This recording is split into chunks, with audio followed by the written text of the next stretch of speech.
har yanzu kasar American ta rasa yadda za ta yi ta gano yadda jamhuriyar musulunci ta naɗa bamabanta na ƙarƙashin ruwa domin ta kunce su, kuma har yanzu tana nan tana neman salon yadda za ta yi ta samu wannan bamabaman na ƙarƙashin ruwa wanda jamhuriyar musulunci ta girke su a bakin ruwan Hormuz da kuma wasu ɓangarori wanda tun da aka fara faɗan nan ji suke yi kawai, gani suke yi kawai, ba su ga aikinsa ba su ga aikin wannan bamabaman ba sai shekaran jiya da suka yi yakin dare. Sai shekaran jiya da jamhuriyar musulunci ta tarwatsar masa jiragen su sama da 8 wanda kuma suka tabbatar da cewa wannan bamabaman shine aka yi amfani da shi aka wargazar musu da jiragen su, kuma sun ga aikin sa saboda guda ɗaya ne za a saki ga baki ɗaya sai yayi bombing din jirgi. Mun ka muku yanda jiragen suka dinga tarwatsewa a tsakiyar ruwa kenan a shekaran jiya da daddare. To yanzu kasar America ga baki ɗaya ne ma take ta ga yanda za ta yi ta gano ta je ta da wannan bomb din a ƙarƙashin ruwa, abin ya gagara. Jamhuriyar musulunci kuma ta tabbatar wa America da cewa idan ta ga jirgin kasar yakin kasar America na ruwa ko kuma sojojin ruwan su sun yi kokarin dirawa kashin ruwan su ba, to su tabbatar da cewa za su taso sama gawaki ne,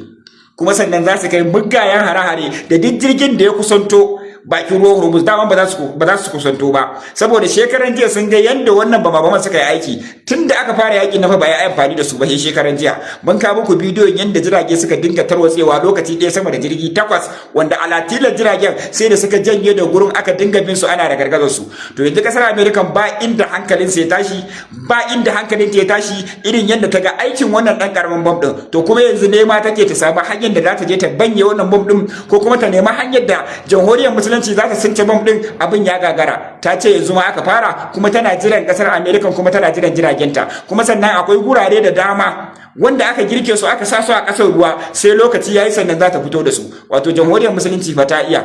In dai mugunta ce akan makiya ta riga ta shirya kuma ta riga ta gama da su, kawai lokaci suke jira. Yaushe ne lokacin su taɓo ta sannan su gane wace ce ita. Idan ba su taɓo ta ba za su taɓa ganewa ba, kamar yadda suka taɓa ta shekaran jiya ta fitar musu da shi na ƙarƙashin ruwa, ashe ba mizal ba ne, sannan kuma ba jiragen yaƙi ta tura ba, sannan ba jiragen sojoji ba ne, a'a wannan haɗabibin bom ɗin ne mai kama da kurora shine aka dinga sakar musu, yana zuwa yana bandame musu jiragen su, wanda lokaci ɗaya sai da suka yi asarar jirage sama da 8 wanda suka dinga bin su guri. To yanzu kasar America nema take ta ga ta canja wannan bom din, abin ya gagara, kuma sun tabbatar da cewa idan za a saki jirage 1000 to za ta karar da su a bakin ruwan Hormuz. Jirage 1000 ba 100 ba, in dai za su zo su wuce kuma za su tinkari jamhuriyar musulunci ne, to za ta fara aiki da shi. Ubangiji Allah ya ɗaukaka musulunci, ya kaskantar da kafirci, ya haɗa kawunan kan musulman duniya gabaki ɗaya, ya nuna mana munafikan musulmai a haɗa da su a gama.